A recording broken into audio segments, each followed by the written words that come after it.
গেছো মুসলমান বাবা, জাহান্নাম বলবে আল্লাহ না না না, আমি তো পরিপূর্ণ হই না, আমি তো রিজার্ভ হয়ে যাই নাই।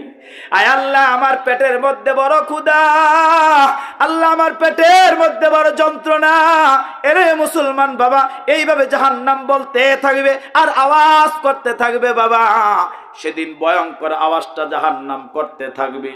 মহান রব্বে কারিম আল্লাহ সেদিন জাহান্নামের ভয়ঙ্কর আওয়াজকে থামানোর জন্য, তার গর্জনটাকে থামানোর জন্য মহান রব্বে কারিম আল্লাহ এ বাবা কিতাবের মধ্যে লিখছেন, সেদিন মহান রব্বে কারিম আল্লাহ তার নিজের কুদরতি কদম দুইটা, নিজের কুদরতি পা দুইটা আল্লাহ সেদিন বাবা জাহান্নামের মধ্যে রাখবে। সুবহানাল্লাহ কোন আল্লাহ যেদিন যখন জাহান্নামের মধ্যে নিজের কুদরতি কদম দুইটা রাখবে, জাহান্নামের মধ্যে একটা জালজালা পয়দা হবে, একটা কম্পন পয়দা হয়ে যাবে।